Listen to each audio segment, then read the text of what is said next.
अपनी बात आप सामने रखना चाहूंगी।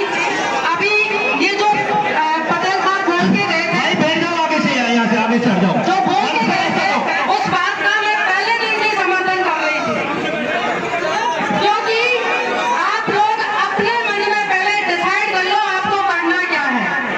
क्या वास्तव में हमको ये लड़ाई लड़नी है? तो अगर लड़ाई लड़नी है ना, तो सारे ग्रुपों को आपको इनवाइट करना पड़ेगा। आप कोई प्रो या एंटी मत करो।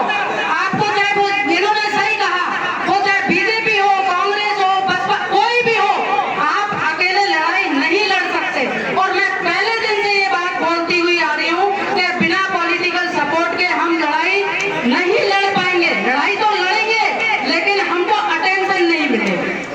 हमको अटेंशन पाने के लिए हमको तरह तरह की रणनीतियां बनानी पड़ेंगी।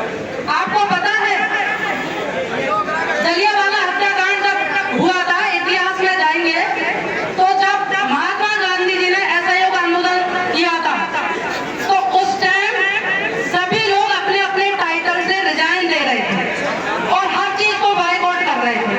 तो मैं ये कहना चाहूंगी, जैसा कि इन पटेल साहब ने कहा कि आपको सारे नेताओं के पास जाना है।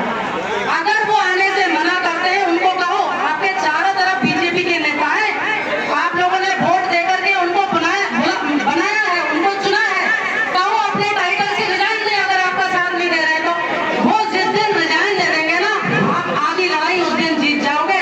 ये मेरा दावा है, मैं सच कह रही हूँ इस बात को। दूसरी चीज, हम लोग यहाँ पे महापंचायत की है, चौथी पांचवी महापंचायत है। हम महापंचायत क्यों कर रहे हैं? क्योंकि हम ये जताना चाहते हैं सरकार को कि हम ना खुश हैं आपकी जो पॉलिसी आपने बनाई है, वो पॉलिसी हमको बदलवानी है। सरकार को हमें झुकाना है, तो वो कब झुकेगी? चिल्लाने से और या भाषण देने से कुछ नहीं होगा। आपको नई नई रणनीतियां बनानी पड़ेंगी। उसके लिए उससे क्या होता है कि जैसे प्रोटेस्टर है, हम लोग हैं, हम जैसे हम क्रांतिकारी हैं, सब जहाँ ये लोग जो बैठे हैं सारे क्रांतिकारी हैं। एक तो इनका मनोबल बड़ा रहेगा, और मनोबल बना रहेगा।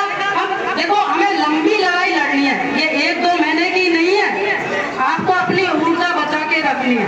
मैं ये चाहूंगी, मैं थोड़ा सा मेरे मन का सुझाव है, वो आपकी मर्जी, आप माने ना माने, जितने भी गांव इसमें आ रहे हैं हम एक मार्च करें। क्योंकि गांधी जी की फिलॉसफी पे अगर हम चले, पहले हमें गांधी जी की फिलॉसफी अपनानी पड़ेगी, बिना कोई हुड़दंग किए, नॉन वायलेंस तरीके से हम एक मार्च करें सारे गाँव में। इससे सरकार को अटेंशन मिलेगा।